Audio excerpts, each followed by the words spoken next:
Semoga yang subscribe diberikan rezeki melimpah dari jalan tak terduga. Dan yang like komen, dimudahkan jalannya menuju surga di hari akhir nanti. Siapa yang tak mendengar nama Qorun? Qorun adalah seorang sosok kaya raya di zaman Nabi Musa, tapi namanya melegenda hingga sekarang.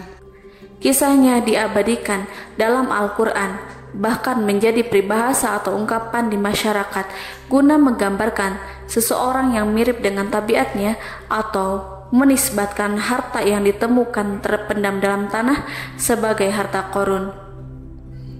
Qorun adalah miliarder kaya raya yang hidup sejaman dengan Nabi Musa. Saking kaya rayanya, Qorun setiap kali keluar dari rumahnya, ia didampingi dengan 300 pelayan laki-laki dan 300 pelayan perempuan. Qorun juga dikawal oleh 4.000 pengawal yang diiringi 4.000 binatang ternak, ditambah 60 ekor unta yang khusus membawa kunci-kunci gudang penyimpanan harta kekayaannya itu.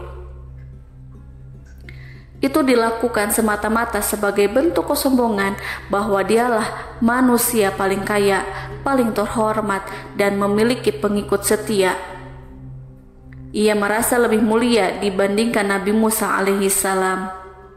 Orang-orang tentu saja akan penasaran seberapa banyak harta kekayaan Qorun jika pengawal dan pembawa kunci gudang kekayaannya sebanyak itu. Lalu berapakah harta yang dimiliki Qorun yang disimpan dalam gudang-gudangnya tersebut? Sebelum saya melanjutkan, dimohon untuk menonton video ini sampai selesai supaya tidak ada kesalahpahaman dalam memahami isi cerita, serta mohon bantu channel ini semakin berkembang dengan cara tekan subscribe dan silahkan tinggalkan like serta komen positifnya. Semoga dukungan pemirsa Risalah Kehidupan bernilai pahala dan menjadi wasilah dimudahkannya segala urusan pemirsa sekalian. Pemirsa Risalah Kehidupan, di zaman sekarang banyak orang yang mengistilahkan rezeki yang tak terduga dengan istilah harta Qorun. Lalu dari manakah sumber harta kekayaan Qorun yang sangat luar biasa itu? Serta di manakah Qorun dan hartanya ditenggelamkan? Siapakah Qorun dan bagaimana kisahnya dengan Nabi Musa? Qorun merupakan kaum Nabi Musa alaihissalam. Disebutkan oleh Ibnu Jurayj, nama lengkap Qorun adalah Qorun ibnu Yashar, ibnu Qahis, ibnu Lawi, ibnu Yakub. Ia merupakan putra paman atau sepupu Nabi Musa alaihissalam. Pasalnya, Nabi Musa alaihissalam sendiri adalah putra Imron, sedangkan Imron adalah putra Qahis.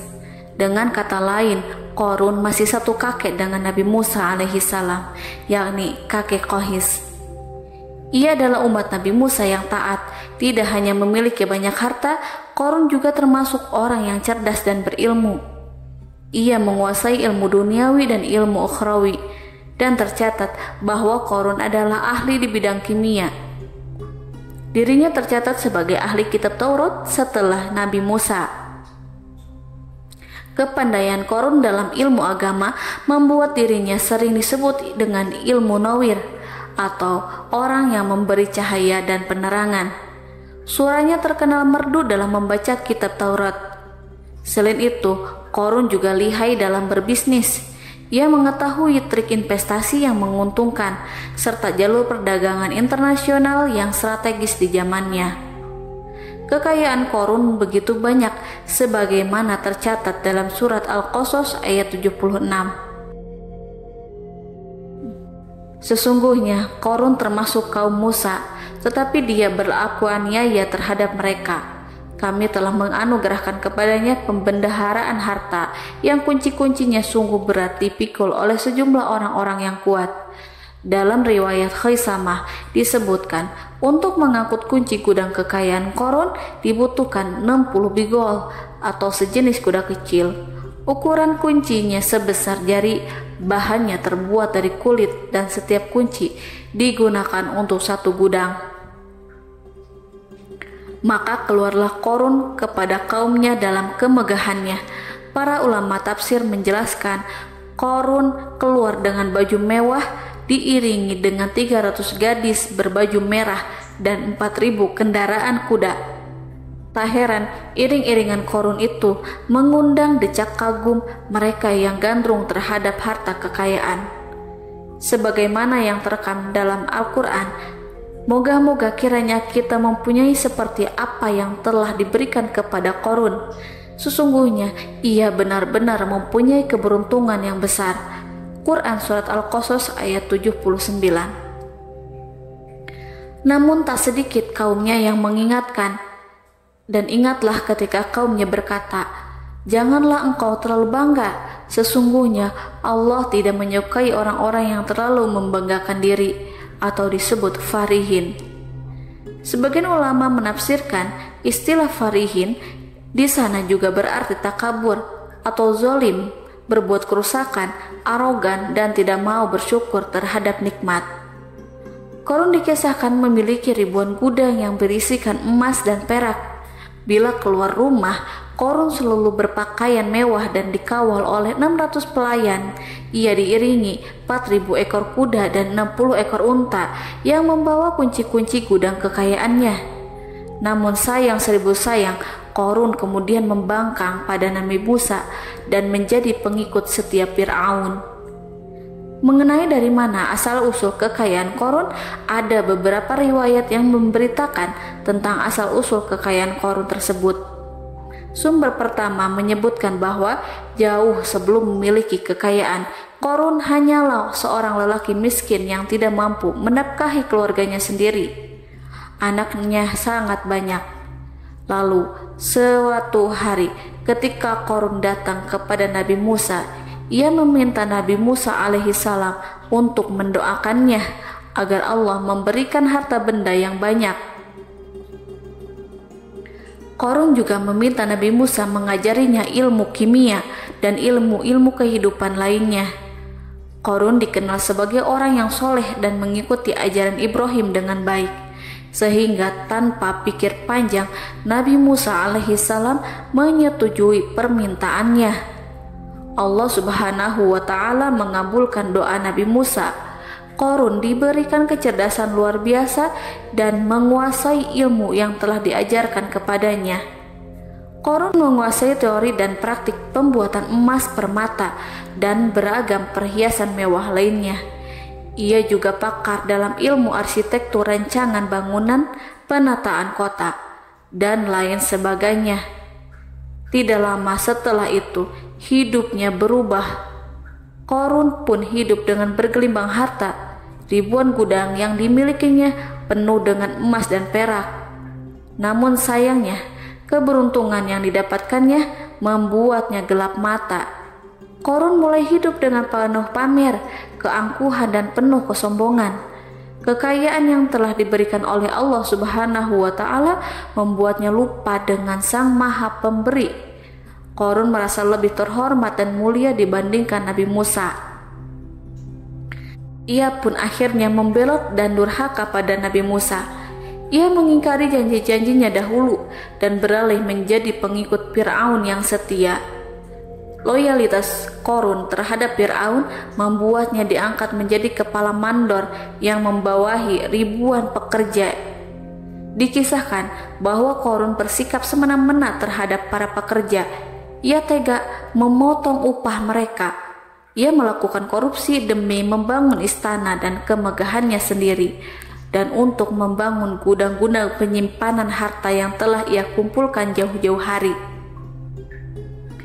Ketika datang perintah zakat, Nabi Musa alaihissalam pergi menemui Qarun dan memerintahkannya mengeluarkan zakat sebesar 1 dinar dari setiap 1000 dinar, 1 dirham dari setiap 1000 dirham, 1 kambing dari setiap 1000 kambing, dan seterusnya.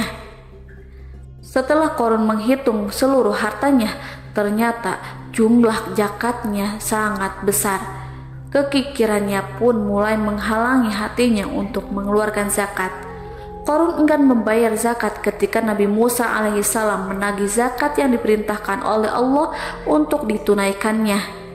Ketika Qarun diminta zakat, ia langsung marah dan tidak memberikan sedikit pun kekayaannya. Dia berpikir bahwa harta kekayaan yang dimilikinya didapat dari hasil kerja dan usahanya sendiri, dan tidak ada kaitannya dengan siapapun, termasuk Allah Subhanahu wa Ta'ala. Janji Qorun untuk lebih taat beribadah dan membantu sesama jika diberi kekayaan oleh Allah dilupakannya. Dia mempergunakan kekayaannya tersebut dalam kesesatan, kezaliman, dan permusuhan, sehingga membuatnya menjadi sombong dan terlena. Orang-orang beriman pada masa itu sering menasehati Qorun untuk bersyukur atas nikmat yang Allah berikan kepadanya, tetapi dia tidak mengindahkan nasihat tersebut. Dari sikapnya tersebut sudah jelas bahwa Qorun tidak membutuhkan nasihat kebenaran, bahkan merasa tidak takut dengan ancaman Allah, sebab Qorun merasa sudah memiliki segalanya. Qorun merasa dirinya hebat dan pintar serta punya banyak pengikut setia, punya banyak pengawal dan merasa aman karena dekat dengan Raja Fir'aun. Qorun berkata, "Sesungguhnya aku mendapatkan harta ini karena ilmu yang ada padaku." Qorun sangat sombong. Ia merasa hartanya didapatkannya sendiri tanpa campur tangan dan kehendak Zat yang Maha Kaya, yakni Allah Subhanahu wa Ta'ala. Apakah Qorun lupa ataukah ia tidak tahu bahwa Allah telah membinasakan orang-orang sombong sebelumnya, yang bahkan lebih kuat darinya, yang lebih kaya darinya, yang lebih banyak pengawalannya, lebih kokoh dan tak terkalahkan dibanding dirinya? Karena terdorong sifat kikir dan angkuh, maka Qorun membuat rencana untuk melakukan tipu daya agar dia terlepas dari kewajiban membayar zakat. Dia ingin menjatuhkan nama baik dan citra baik Nabi Musa alaihissalam. Kemudian dia mengumpulkan tokoh-tokoh konglomerat Bani Israel. Ia berkata kepada mereka, "Wahai saudara-saudaraku, terhadap apa yang diperintahkan Musa untuk membayar zakat, apakah kalian akan mematuhinya? Sekarang dia hendak mengambil harta yang ada di tangan kalian, maka pikirkanlah suatu cara untuk menghindari perintahnya." Para pembesar-pembesar yang dipanggil kemudian menjawab, "Wahai paduka Qorun, engkau lebih besar daripada kami akan melakukan apapun yang kau inginkan." Qorun pun berkata, "Datangkanlah kepadaku wanita cantik, aku akan memberinya hadiah besar jika ia berhasil menggoda dan memfitnah Nabi Musa."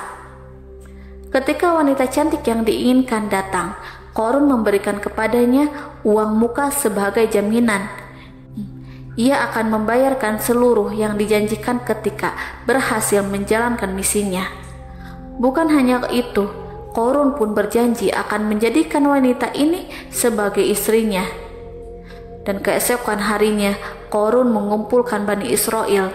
Setelah itu, Qorun menghadap kepada Nabi Musa seraya berkata, "Orang-orang menanti kedatangan Anda, sampaikanlah saran dan nasihat kepada mereka." Nabi Musa kemudian keluar dari rumahnya. Ia mulai menyampaikan nasihat pada umatnya. Di antara nasihatnya, beliau berkata, "Barang siapa yang mencuri, aku akan memotong tangannya. Barang siapa yang memfitnah, aku akan mencambuknya sebanyak 70 kali. Barang siapa yang tidak mempunyai istri dan dia berbuat zina, maka aku akan mencambuknya sebanyak 70 kali. Adapun barang siapa yang memiliki istri dan dia berbuat zina, aku akan rajam dia sampai mati."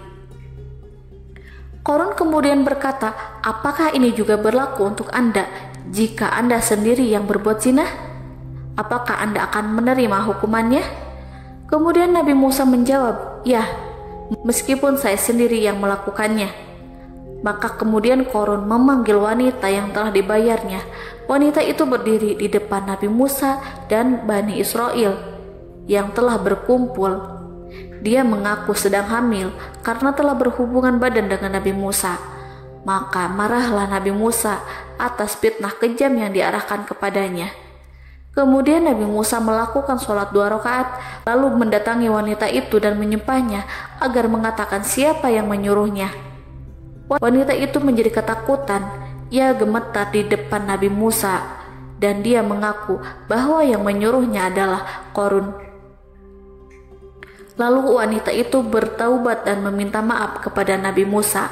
Seketika Nabi Musa bersujud seraya berdoa kepada Allah untuk menimpakan azab kepada Qarun.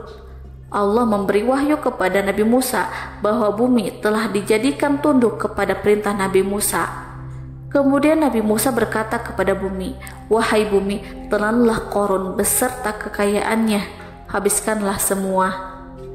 Kala itu Allah menurunkan wahyu kepada Nabi Musa alaihissalam untuk memerintah bumi apapun yang diinginkannya. Begitu Nabi Musa alaihissalam datang dengan wajah sangat marah, barulah Qarun merajuk, "Wahai Musa, sayangilah aku." Sementara Nabi Musa alaihissalam tak bergeming. Beliau lantas berkata pada bumi, "Wahai bumi, ambillah mereka." Seketika rumah Qarun mulai bergetar. Qarun dan antek-anteknya mulai dibenamkan hingga bagian lututnya. Rumahnya ikut turun sedalam lutut. Qarun kembali merajuk, "Sayangilah aku Musa." Rumahnya kembali berguncang. Kini Qarun dan kawan-kawannya kembali terbenam hingga bagian pusar. Demikian pula rumahnya. Qarun terus merajuk, "Wahai Musa, sayangilah aku." Sementara Nabi Musa alaihissalam kembali meminta bumi, "Wahai bumi, ambillah mereka." Rumah Qarun berguncang lagi, sementara Qarun dan kawan-kawannya terus terbenam hingga bagian tenggorokannya. Demikian pula rumahnya. Qarun lagi-lagi menjerit, "Wahai Musa, sayangilah aku." Namun Nabi Musa alaihissalam tak bergeming. Beliau terus meminta bumi menelannya, hingga akhirnya Qarun dan kawan-kawannya hilang seluruhnya ditelan bumi. Tak lama setelah itu, Allah pun berkata, "Wahai Musa, apa yang membuatmu bersikap demikian? Padahal demi kemuliaanku, andai dia Qarun berdoa kepadaku, niscaya aku akan rahmati. Maka kami benamkan dia beserta rumahnya ke dalam bumi, maka tidak ada baginya satu golongan pun yang akan menolongnya selain Allah, dan dia tidak termasuk orang-orang yang dapat membela diri." Quran Surat Al-Qasas ayat 81.